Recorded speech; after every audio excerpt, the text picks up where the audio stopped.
The Andy Poland Show. We got to go after this with everything we got, thinking they're going to come with everything they got. I'll start off by saying I'm bored, I'm broke, and I'm back. The Andy Poland Show on ESPN 630 starts right now. There is a period of time in late October where everything comes together. NFL season approaching the midpoint. The World Series is going on. Hockey and NBA training camps are open.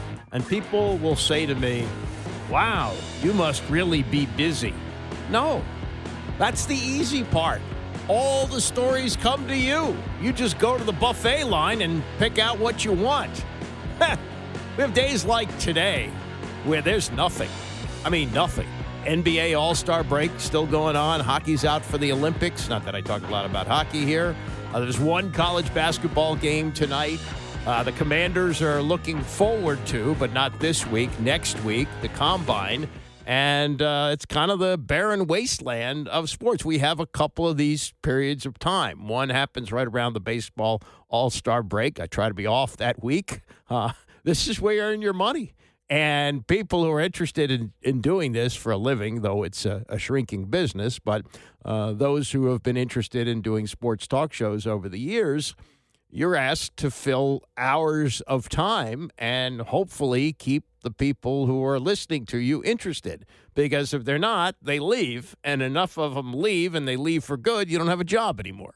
So this is the time where the rubber meets the road in terms of how you prepare, things that you look for in stories that might make for interesting content. I mean, you know, this is it. It happens. There's 365 days in the year. And they're not all wild days. They're kind of days like this, like I'm the Maytag repairman, if you get that old guy reference. So there's some things to discuss and some things to unpack. And we are looking now back on the All-Star game from 2 days ago and going, whoa, look at that. Because this was a game that was on the brink. Like, I think the feeling was going into All-Star weekend, yes, maybe it. Players don't want to participate. Anthony Edwards, who wound up being the MVP of the game, he was asked about. In fact, I've got this here. This was the other day on Saturday, going into this about what this was going to be like on Sunday with this new format. You know, this was the last resort for the NBA where they came up with this round robin thing of a team of old guy NBA players and younger players, and then a third team of international players, and you had this round-robin competition. And aside from the final, it was compelling stuff. You had one game go to overtime, one game end on a buzzer beater, and there was actually an effort, which was not all that expected. Everybody's talking about how the All-Star game is not as competitive as it used to be. Is that something that's on your mind? Are y'all going to give more effort this year, or is it kind of like it is what it is at this point? Yeah, it is what it is at this point. Thank you. Yeah, applaud the honesty of Anthony Edwards on that. But when time came, they played. And Victor Wembanyama is getting a lot of credit for it. In fact, when they went out for the opening jump for the first game, they had Edwards, who's like 6'5", jump against Wembanyama, who's 7'4", 7'5", because, you know, who's going to beat Wembanyama in the tap. But the joyfulness, the frivolity of that kind of ended when Wembanyama went, no, we're going to play here. I don't know about you old guys who've made a joke of this All-Star game, but we're gonna play it like that. And here's how the public responded. Ratings this year for the All-Star game, 8.8 million. That is up 87% from last year. Nearly twice as many people watched the All-Star game this year as last year, and it's the highest rating that they've had since 2011, 14 years. Not that the All-Star game was that good then, but this is something that looks like they've hit on it. It looks like it's here at least to stay for a while. Now, the slam dunk contest was terrible. I didn't watch the three-point shootout. Steph Curry says he's going to participate next year, and he's going to bring, some of his Splash Brother buddies to participate as well to try and beef it up. It was won by a player who hasn't even played this year. But, those things can be tweaked, or in the case of the dunk contest done away with, which it probably should be. And actually once was. They brought it back, and Vince Carter revived it with that dunk that he had when he put his hand through the basket. But this was the takeaway from Tony and Mike on PTI, keeping in mind that Wilbon is always all in on the NBA. He makes part of his living doing NBA pre- and post-game shows, or at least he used to, on ESPN. And for many, many years, his beat with the Washington Post was the NBA, not just the Wizards, but the entire league. So he's in. Tony, not so much in. Used to be in. Used to write about the NBA. Used to write about the ABA. But this is pretty much the pattern of the conversation over the years. So this was their look back on All-Star Weekend yesterday. Yesterday's All-Star Game featured a new format, a round robin among 3 teams, a young U.S. team, an older U.S. team, and a team composed of foreign-born players. The ultimate winner was the young U.S. team in a romp over the old U.S. team. Wilbon, you have ripped the All-Star Game for years. Yeah. Did this one exceed your expectations? It did. It did. First, I want to give a shout-out, though, to the three-point shooting contest. That was real. I mean, Dame Lillard and Knipper. No, the guys put numbers up there that they don't put up there. That's the only thing you've ever liked in the last 10 years. Yes, that's fair. Right. That's fair. But, Tony, I was watching Law & Order SVU, marathon, my own marathon, all day long. And something said, you got to actually appear and talk sports tomorrow. Click on the All-Star Game, at least see what it looks like. Right. Maybe aliens have come down and we don't know. Maybe Adam Silver, arranged that. So I turned on for a second and I stayed. Do I think it was great? No. Do I think did it exceed my expectations, to answer your direct question? Yes. Did I think it was pretty good? Yeah, I thought it was watchable because I watched. And I didn't think I was going to watch, and you know how I've ripped it. Yeah. Is this enough for me? No, but I found it interesting. I did. Okay. So if the question is, did it exceed my expectations? The answer is no, because I had no expectations, because it is a made-up game. Okay. It exists on NBC to bridge between the Winter Olympics in the early afternoon and in the prime time, situation for them. That's why it was on. I don't like games that go 12 minutes and then you move to the next game like musical chairs. I don't like that. If you're going to play the United States against the world, play it for 48 and make it meaningful. And this was not 48 and it was not meaningful. Now, was there stuff that was exciting? Kawhi Leonard went for 31 points in 12 minutes. Come on. 31 points. He's great. Not even on the original All-Star team. They have to put him on because he didn't make it, and they put him on because he's the only representative from that building. So that is to be applauded, 31. But he was so pooped after that he had 1 point in the next game. And the old heads, as Kevin Durant referred to his team, started out 0 for 9 in the championship game, and that was not watchable. Let's not call it a championship. That was not competitive at all. Yeah. Did some players play hard? Yes. Was there a little bit of defense? Yes. Did it look like they were trying, some of them? Yes, there were fouls. Yeah, but there was defense, there were steals, Luka there were deflections. And Jokic didn't play at all, basically. They played 5 minutes. Steph Curry looked great in a sweatsuit, but he wasn't going to go out there. I believe, Mike, as you believe, that there is a possibility, there's a runway towards the United States versus the world game. If you look at the NHL, is it called the Four Seasons Cup or something like that? The NBA needs to do that. Four nations. Adam won't do it, Tom. I agree with a lot of what you've said here. By the way, every basketball conversation we have, you're going to get so tired of me doing this. Years ago, it was the Lakers. You would start in January saying, are we going to talk Lakers every day? And I'd say, yeah, Tom, we are. Yeah. Are we going to talk Wembanyama every day? Yeah, we are. Because Wembanyama and Ant-Man set the tone for this. Wembanyama said, I'm going to play. I don't care what you old heads do, Tony. He is the most important person in the sport of basketball. I don't want to go on and on with this story, but I will tell you this. He wasn't in the final game. All right? In the final game, the meaningful game. He played well. But he wasn't in it. No, he wasn't. So he's off to the side. And I said 40 4 minutes, seasons not 48. because that is my hotel of choice. Yeah. 40 minutes, not 48. You don't want to do 48. Just make it meaningful. This is not meaningful. As a matter of fact, on the 40, Adam Silver has floated the idea of shortening the games to 40 minutes, help to deal with the load management and make it more like the international game, which is the way the NBA is going. There's going to be an NBA Europe, so make it all the same. Wouldn't bother me. Games maybe even start a little bit later allow people to get there. Like, now they start at 7 o'clock. That's not always easy for people to get there from work or, if you're coming from home, going downtown again, things like that. So that could change it and, make it into a nice 2-hour tight window instead of 2.5. I think that's very much in play. But the other part of All-Star Weekend was the tank question, or the tank. It's not even a question. It's the tank controversy and what the hell to do about it. And Adam Silver did address it, and he said, yeah, it is worse this year than it's been. And I don't really know what to do about it.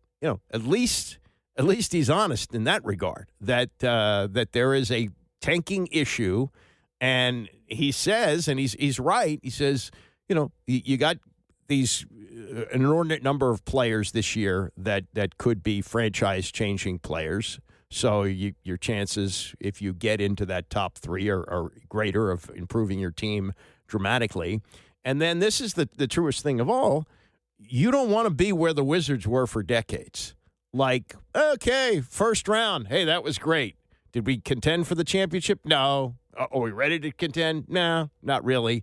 So Neverland isn't good either. So it's a real issue. Mike Florio addressed this on his show yesterday, and he covers the NFL.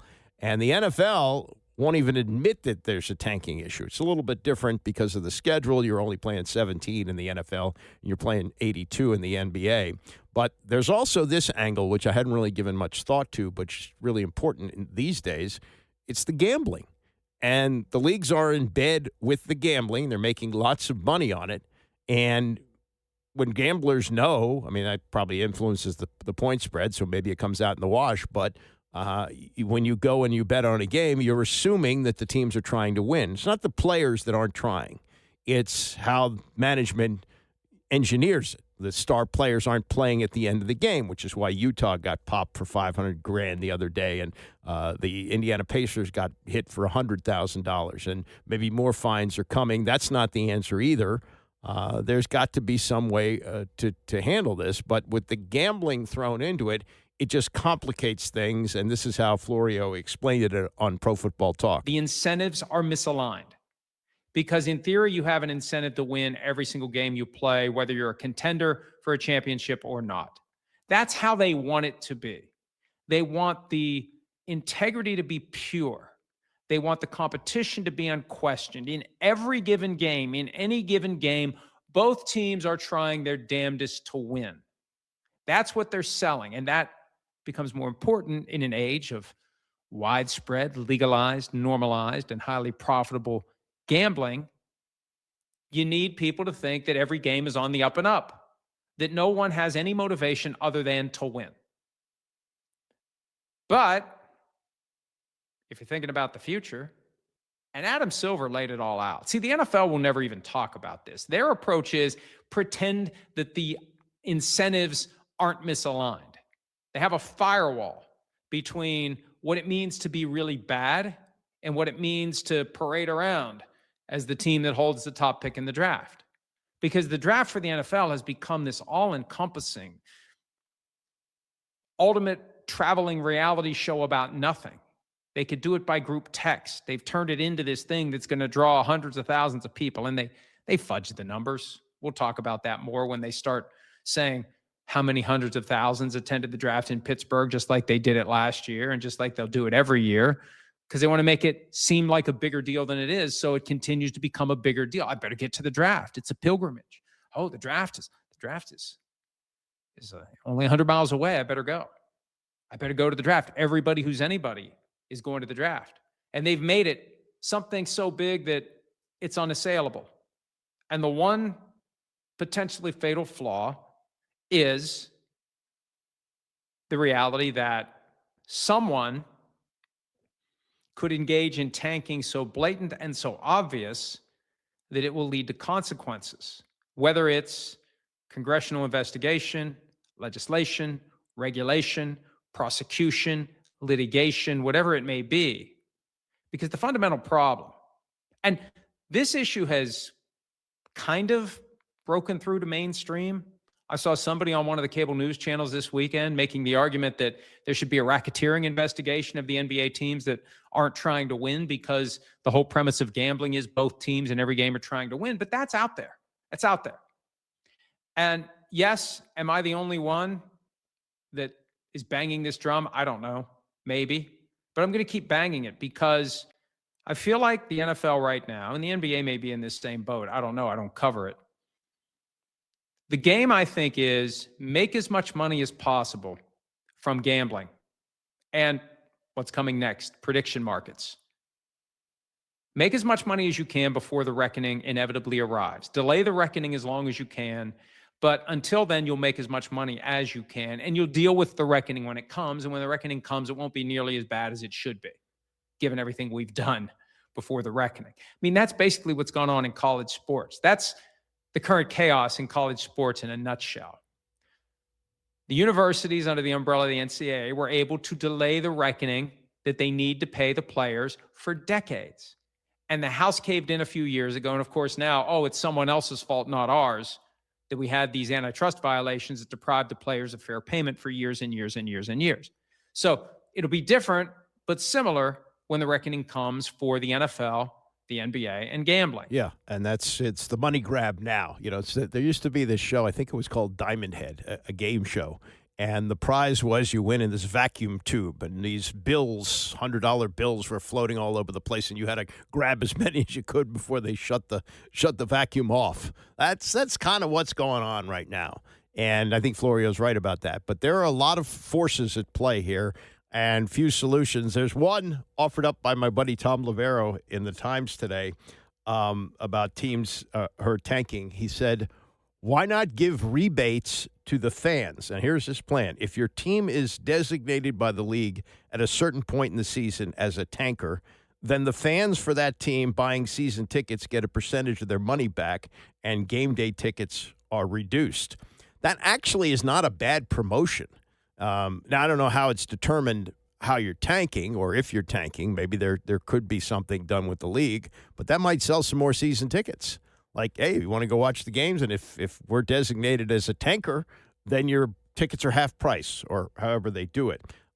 Tom also says, I get that owners would rather stick needles in their eyes rather than give money back, but if Adam Silver really wants to examine all the remedies, this is one that might allow them to take money from the fans without committing fraud. Yes, your team is trying to purposely lose, but you're no longer paying winning ticket prices. It's a new pricing structure, the tanking tier.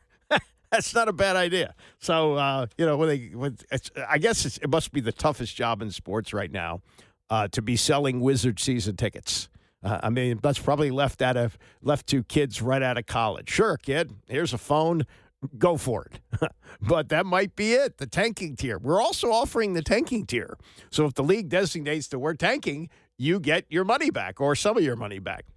Anything can be in play. Who'd have thought that in 2026, 40 years after the NBA went, we're going to put a lid on tanking with the lottery. The 7 teams that don't make the playoffs, there are only 7 in those days that didn't. 7 teams that don't make it, we're going to put an envelope in a hopper, and we're going to pull out the order of the draft through that.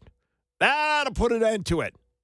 Didn't. It's made it much worse, and right from the jump, there was a suspicion of fraud. How did the Knicks get the number 1 pick? How did it work out that way? Well, it did, and here we are 40 years later with a massive tanking problem. Robert Duvall has passed away, lived a long time, lived to be 95 years old, as versatile an actor as we've ever had, and I'll have some memories of him and more as we continue. It's the Andy Pollin Show, ESPN 630. The Andy Pollin Show on ESPN 630, the sports capital. I was just reminded on Twitter during the break that it was 2 years ago today that Lefty Driesell passed away.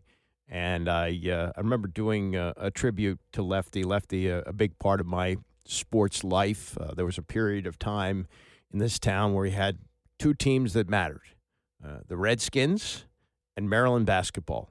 And that was it. It was the early 70s. John Thompson was just getting Georgetown off the ground. They didn't really become a powerhouse until Patrick Ewing arrived in 1981, I believe. And Maryland had become relevant, big-time relevant, when Lefty stepped on campus. and landed the number 1 recruit in the country in 1970 in Tom McMillan. He also got Len Elmore at the same time, and Len Elmore's teammate at Power Memorial, Jap Trimble, who might have had a really outstanding college career had he not had knee injuries. But he was building, and in many ways was felt like Lefty upstaged the Final Four in 1970 when it was played at Cole Fieldhouse by announcing that he had landed Tom McMillan. That was a huge deal, and Elmore was highly recruited as well. So he was building his powerhouse then. He got there in 1969, that first year, and he brought in what he could, but that team was a long way from being competitive. And by the time, and freshmen weren't eligible then, not until 72 did freshmen be allowed to play varsity. And so they put together maybe one of the greatest freshman teams of all time. And so when they came to play at the beginning of the 71-72 season, there was great excitement for that. And that team won the NIT. And, Lefty launched Midnight Madness. They don't really have that anymore because of the staggered way that the teams start practicing. But it used to be that if you there was like a date that you could not start practice before. And I believe it was October 15th. So Lefty said, well, if they're going to allow us to start practicing on October 15th, we're going to start at 12:01 a.m. Never mind waiting until 10 o'clock in the morning. We'll start just after midnight. And the way it started at the beginning, because they didn't have lights at what was then called Bird Stadium. I guess, what is it, CQ Stadium now? But they didn't have lights then. So a bunch of people parked their cars around the track. Yes, there was a track around the football field. And the lights served enough so that they could run a mile. And that was the beginning of Midnight Madness. And one of his players, Mo Howard, who was a great player from Philadelphia, wound up being like a 3-year starter for Lefty. He said, why don't we play a game, coach, or a scrimmage? Why don't we have a scrimmage? So the next year they started with a scrimmage. Wasn't announced across the campus. And they go out to scrimmage at midnight on October 15th.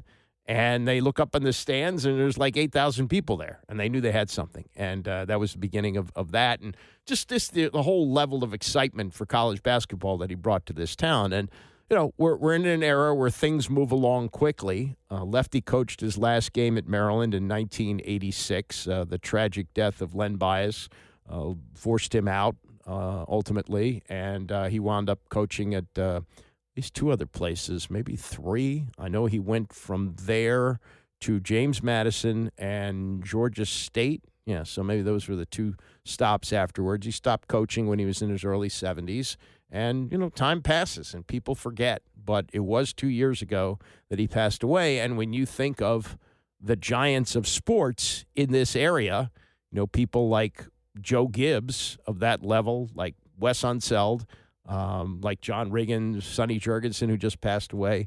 The Lefty's on that level. Lefty's there. And so as anniversaries of things like that go on, it's left up to older people like me who remember watching his teams play, watching him coach, watching him build what became an enormous consequential college basketball program, which, as John Thompson said, lifted everyone else up. That Lefty created college basketball in this town so that when he went to Georgetown in 1972 and helped to build that program, he did it with the help of, or on the back in many ways of Lefty. So rest in peace, Lefty. Miss the old days, miss the fun of College Park, miss winning Maryland basketball, which we had last year. We don't have this year. But there was a time when that was it. That was your wintertime activity. Once the Redskins season ended, you moved on to Maryland basketball, and maybe you rooted for the Orioles. I never did. But now we're a different kind of town. We got 4 teams, all the major sports. We didn't have the Bullets yet. We barely have NBA now, but maybe that'll improve when they finally stop this tear down, rebuild stuff. And think back of a time of more than 50 years ago where there were just really 2 teams in this area. Also, a rest in peace to Robert Duvall, who, was quasi-local. He had a horse farm in Middleburg, Virginia. And once he became an enormous Hollywood star, he could afford to live out his passions, and that's what he liked to do. But people said he was a regular guy. He'd show up in the local restaurants with people who worked on his farm. He would go to the grocery store. He was active in local politics, and just a really interesting life. You know, and not exactly an overnight success.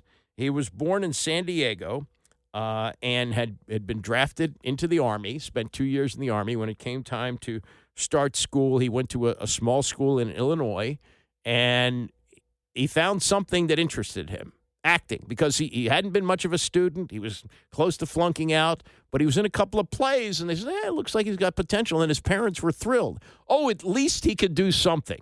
Well, he went on to become this incredible actor, but worked his way up, started the acting school in New York and hung out with Dustin Hoffman and Gene Hackman and James Caan. They all of them became enormous stars through the 70s and 80s and 90s. And Dustin Hoffman may still be doing things. James Caan passed away a few years ago. Hackman died last year.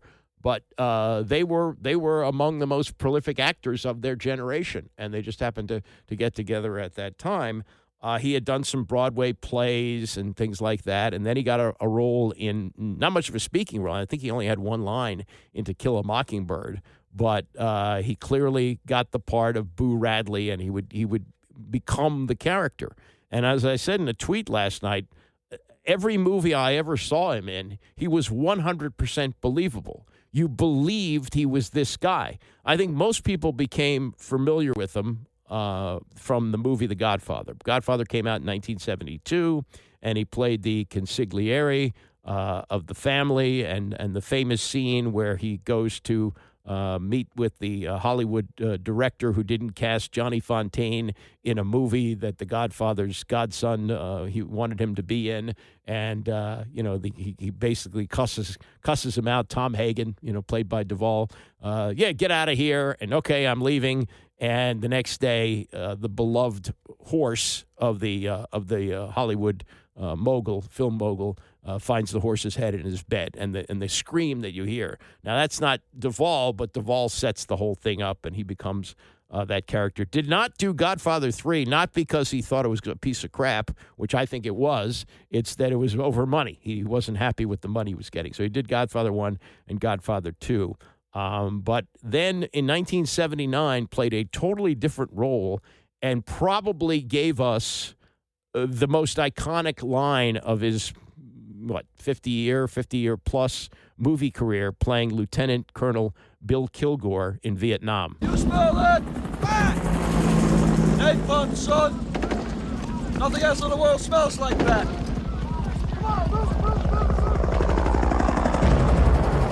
I love the smell of napalm in the morning. Yeah, that's it. I love the smell of napalm in the morning. I think most people would say, what's the number one line from Robert Duvall? It would be that. Totally different character than Tom Hagen, and he was a deranged military leader who liked to surf, and he said, Charlie, don't surf. That was one of the many lines in that movie. But then he makes a transition in 1983, playing Max Sledge in Tender Mercies, where he was an alcoholic songwriter and singer.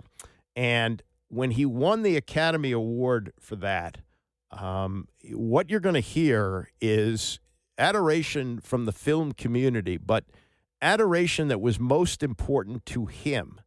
And the presenters of this is the Academy Awards in 1984. It was young Sylvester Stallone. He'd become a major Hollywood star. It was 8 years after Rocky. He won the Academy Award for Rocky. And as important, or maybe more important to Robert Duvall, was Dolly Parton. The two of them were giving out the awards. And I'll explain more as to, you'll hear in his acceptance speech, why it meant so much that Dolly Parton, and you'll hear her get incredibly excited when she finds out he's the winner, and acknowledging some of the people who are in the crowd at the Oscars in 1984. And the winner is... Ha ha! Oh, yeah! Robert Duvall!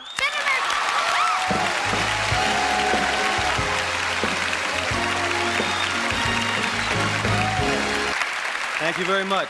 I'm very excited, very happy, very moved, very everything tonight to be up here, to be singled out from among all these very talented people. I sometimes come to the Academy Awards and watch them year after year, and I get caught up in the spectacle of it, in the event, in the very complex type of entertainment. And I guess I forget that what we're really here for is to single out who we think is the best for that given year. And if that's what I'm to be this year, then I appreciate it I accept it with an honor, and I'm very moved because of that.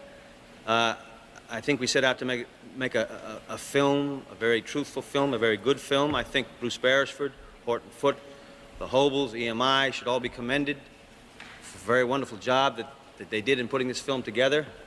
I think it's a valid film, valid enough that we have gotten very much applause of a certain kind from certain members of the country western community, such as my friend Johnny Cash, Willie Nelson, Waylon Jennings, and this is certainly a very high level of criticism coming from those people.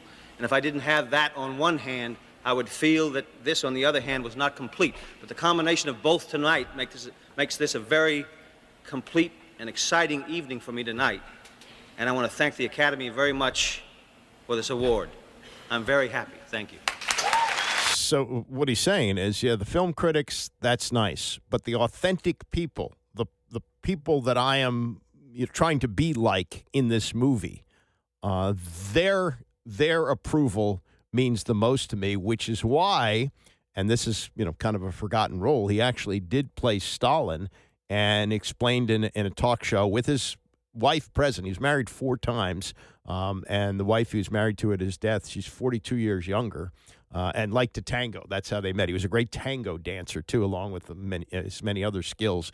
But he explained why it was so meaningful for him to play the role of Stalin. One of my favorite parts I've ever played is when I played Joseph Stalin. Very difficult part to play. Very difficult.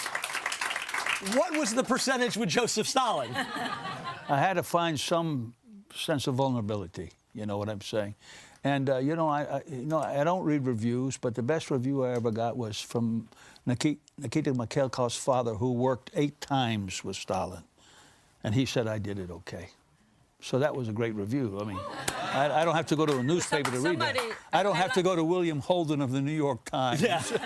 Well, no, somebody who said that you touched the soul of Stalin. He did. He said I touched the soul of Stalin. That's a beautiful. Yeah, that kind of approval is what he was after. He didn't really care that much about the film critics. And some other roles that he played. He was the original Frank Burns. Most people remember the Frank Burns role from the TV series MASH. There was a movie, a terrific movie, that spawned the television series, and there were a few actors from that who went into the television shows, different hot lips, and Elliot Gould, I think, played Hawkeye, and so Alan Alda is most associated with the role. But the movie was groundbreaking. It showed you a side, and it was a war film in many ways. I mean, it showed you the underside of the Vietnam War.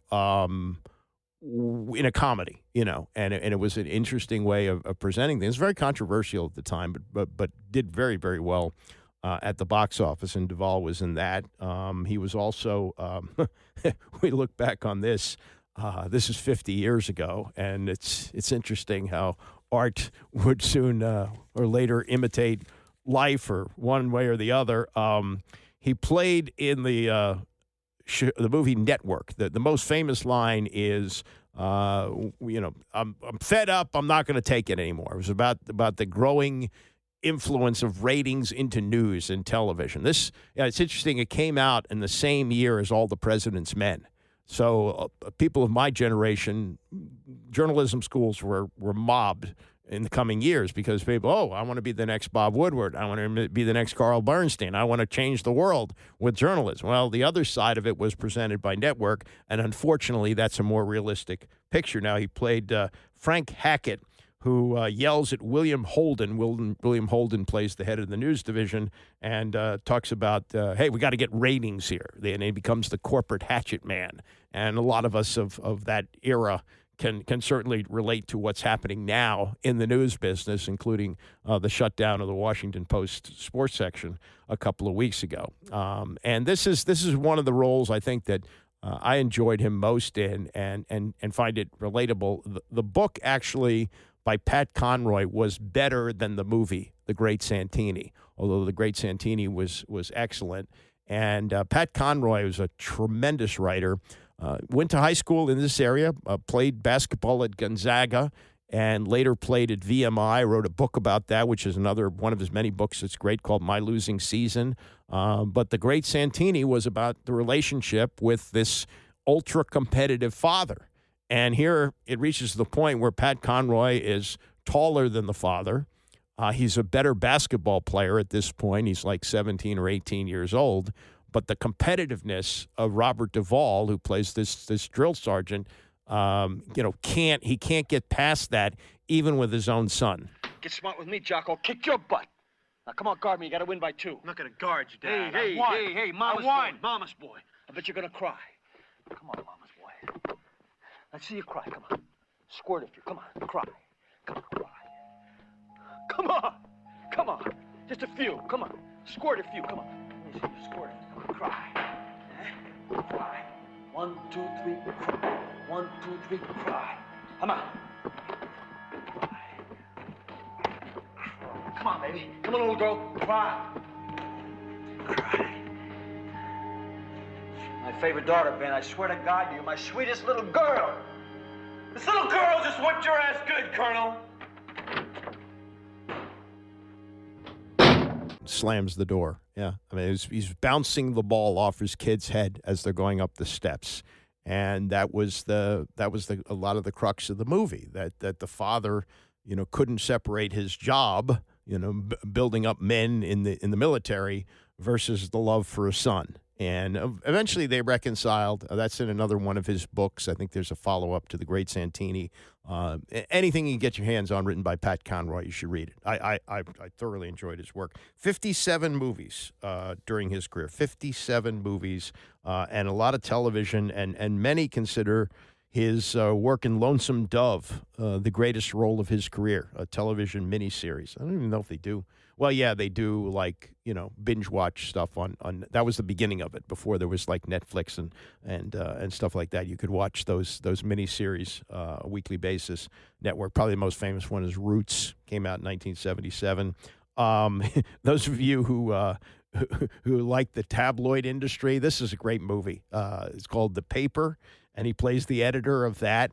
And there's this great scene where he's meeting with his staff of reporters, and he's smoking. And this movie came out in the 80s. You could still smoke in the offices in those days. And the guy says, "Oh, come on with the smoking. My doctor just said that he found nicotine in my private part." And Duvall says, it's not as good, I can't use the word, but Duvall says, "Well, keep your private part out of my ashtray." That's unfortunately the paper is drying up as the Washington Post is and all the other media. But at the time, that was a really good portrayal of tabloids. So I just really enjoyed his work. And 95, nobody can argue with that. That's a great run. But what a great body of work Robert Duvall leaves behind. A little bit more follow-up on Tony Clark leaving the Players Association. We'll get to that and more as we continue. It's the Andy Poland Show, ESPN 630. What's the deal with this union leadership? The NFL Players Association had to boot their guy after only a couple of years. And the latest is that Tony Clark, who is head of the Baseball Players Union, is about to resign. And according to Don Van Natta, it's because of the Eastern District of New York's investigation into alleged financial improprieties of the union. This comes at a very crucial time because the collective bargaining agreement runs out at the end of the year. And baseball players have always had strong leadership. Now, I've wondered about Tony Clark. He's a former player.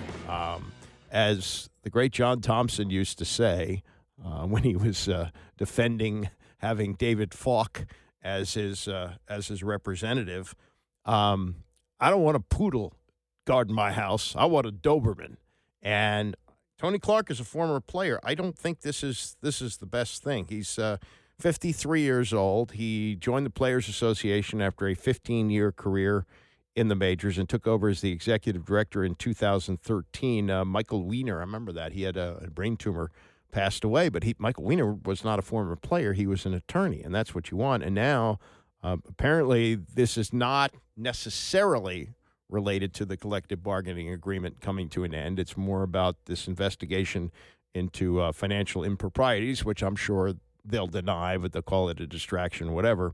But there is supposed to be a meeting with the players at the Guardians camp today, and that was canceled, and now they don't have a leader. This is a mess. This is a mess for the Players Association because there's a lot of – I've covered these things before. They don't happen overnight. You walk closer and closer to the deadline, so – here it is, February. You ask them about the collective bargaining. Hey, we got almost a year to work that out. And deadlines make deals. So don't worry about it now.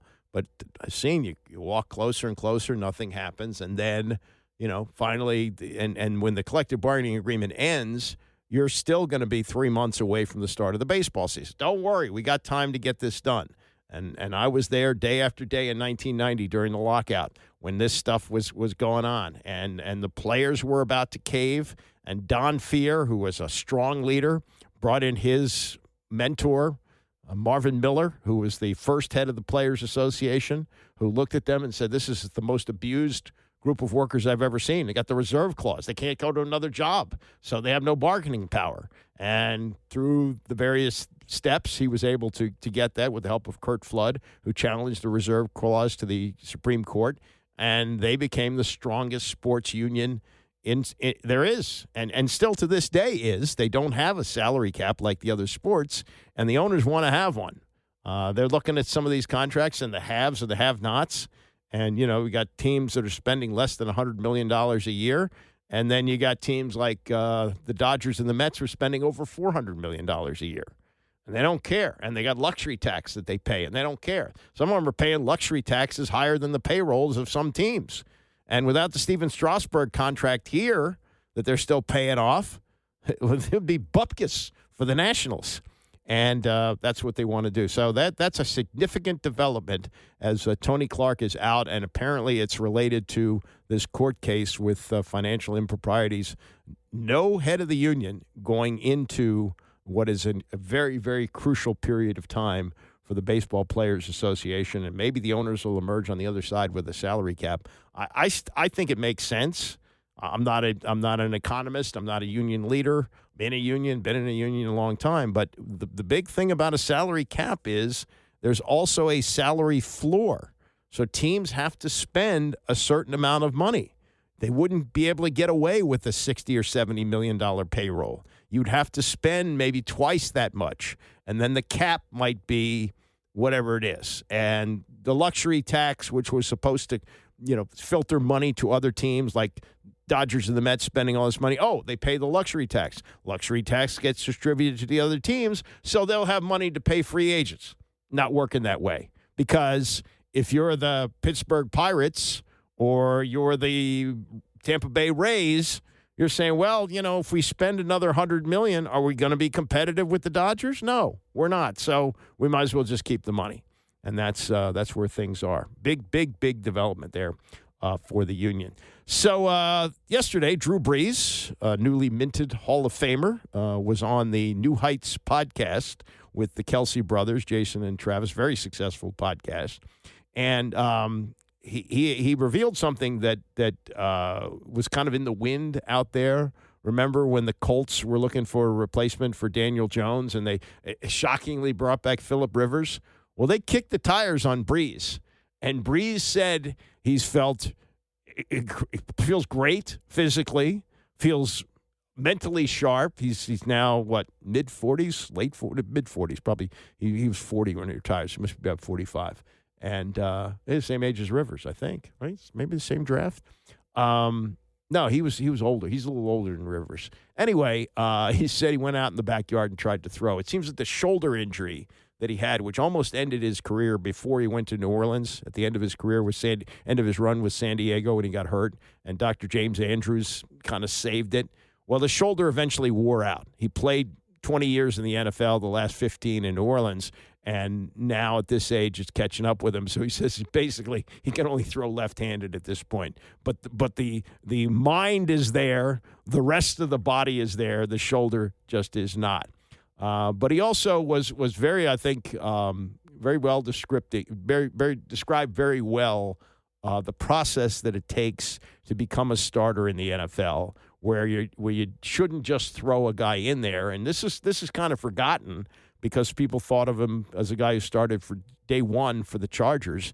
He was actually a backup and appreciated that time and talked to the Kelsey brothers about the importance of the apprenticeship for quarterbacks in the NFL. I sat for a year behind Flutie. So valuable for me. Mahomes sat for a year behind Alex Smith. I'm sure. So valuable for him. Brady sat for a year behind Bledsoe. True. Aaron Rodgers sat for 3 years. Jordan Love sat for 3 years behind him. There is something to sitting for a period of time, because you will glean a ton. And then when it is your time, a little more of like feeling like you've earned it too, and this is my opportunity. I've been preparing for this opportunity. Here we go. As opposed to if you're going to throw a guy in the fire right away, man, there's going to be ups and downs. You just got to be ready for it, and you got to be patient with it. No doubt. And I think it's also like when you go into a room with a guy that's been doing it for a long time, so many of these guys, like the coach is one thing, but seeing a player playing the position and how they prepare. Like I do remember this vividly. When we drafted Carson Wentz, they purposely went and got Chase Daniels because he was with you in New Orleans. And like they were doing, is like showing Carson how you prepared. Yeah. It's like, we're going to get in at 6 a.m. We're going to do this.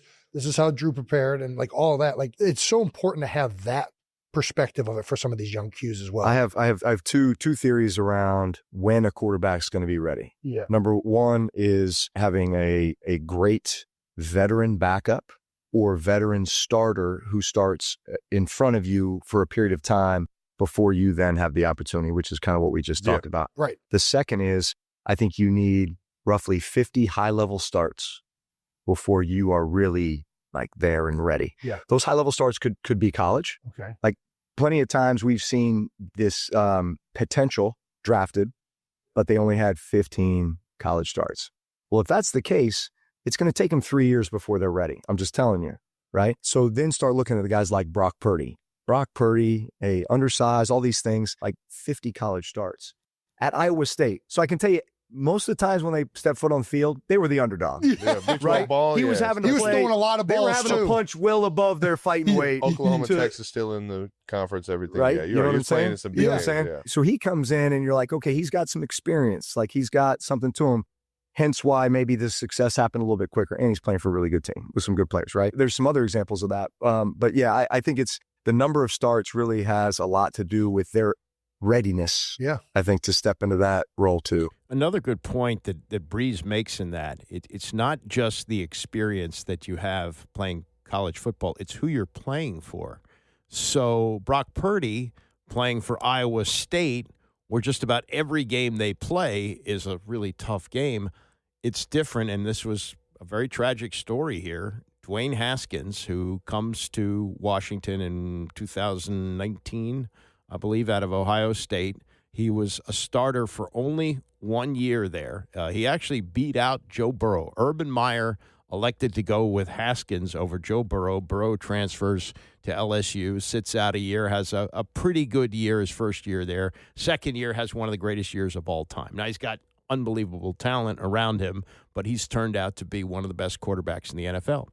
Dwayne Haskins, with only 15, 16 starts in his college football career, clearly isn't ready. The clock had worked to the point where he could leave. He had the redshirt year and then a backup year and then a starting year. Well, that's not really enough. You need more than that. But on top of that, he's playing for Ohio State. So how many tough games is Ohio State going to play in a year? Yeah, Michigan game at the end of the year. Maybe there's another team in the Big Ten that's having a particularly good year. And, maybe you're going to get to, they didn't even have playoffs when he was there. So maybe there's a bowl game at the end of the year. But out of 12 regular season games, and maybe if you get to the Big Ten championship game and the bowl game, that's 14 games. You may have 3 tough games if you're at Ohio State. As Drew Brees said, Brock Purdy's punching up every game. So there's that. There's the tested part of it. And when you think about this, yes, LSU has produced Burrow, and some of these quarterbacks come out of big schools. Tom Brady was a backup for most of his run at Michigan. He had even split time as a starter his senior year there. He was not a star, but he was playing at Michigan, and Michigan is another school, couple tough games a year, and he was able to work his way up. But Alabama, that's not a quarterback factory. Oklahoma, Texas, these quarterbacks come from different places. Alex Smith had a good career. He was at Utah. You got he technically, I guess he's still playing. Aaron Rodgers went to Cal, right? So there's something maybe to be said for that. Drew Brees went to Purdue. He got Purdue to the Rose Bowl. Purdue has become one of the worst teams in the Big Ten. I think when you look carefully at where the quarterbacks are coming from, that's an excellent point about Brock Purdy. Not only did he have this great experience playing college football, it's that he did it with a team that wasn't as good. Now, you could look also at Jaden Daniels, and you could say, well, he played at LSU, and LSU realistically underachieved when he was there, but he had 5 years, and Arizona State, not one of the top, football programs in America.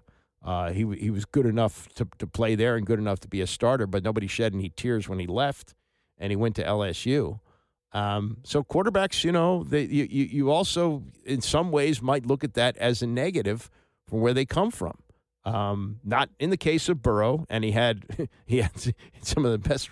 Had Justin Jefferson there, so that also flies in the face of kind of what I'm saying here. But it does seem to be that's the case. And as far as the apprenticeship goes, we've had that throughout the course of history. Sonny Jurgensen, who just passed away. I know for some of you, oh yeah, that's so far in the past it doesn't count. No, it counts. There were professional sports played before SportsCenter. Sonny started some games as a rookie in 1957, struggled, and they bring in the veteran Norm Van Brocklin, who had been a starter with the Rams. Van Brocklin comes in, is an excellent quarterback for 3 years for them, leads them to the NFL championship in 1960, retires right after that, becomes the head coach of the Minnesota Vikings. It was a different world then. You could go right from playing to being a head coach, but Sonny gets to be the starter, and by the time he's the starter in 1961, he's ready. He's really good. I think in his first year, he set a record with 32 touchdown passes, but that was that apprenticeship that he needed. Steve McNair, when he was drafted by the then Houston Oilers, they said, okay, he's coming from a small school, Alcorn State, terrific player, terrific athlete, but we think he needs time. Even though they took him like number 3 overall. He didn't play that much as a rookie. Joe Montana, okay, you could say he's a third-round pick, but Bill Walsh understood the game better. I think Bill Walsh is in the conversation as the greatest coach of all time. Just a great innovator, just a great understanding. And he looked at Montana and he said, "Yeah, he's going to be really good at what we do here in the West Coast offense, but he's not ready." So we have Steve DeBerg. Steve DeBerg was always like the rabbit for these great quarterbacks. He did it for Dan Marino. He did it for he did it for Montana and somebody else, I believe. And he also had a pretty good run as a starter in Kansas City. But he wasn't in Walsh's mind as talented as Montana. What he would do is he'd start Montana in games he thought he'd be successful with, like the Jets. But when they went against the better teams in the league, DeBerg got the start.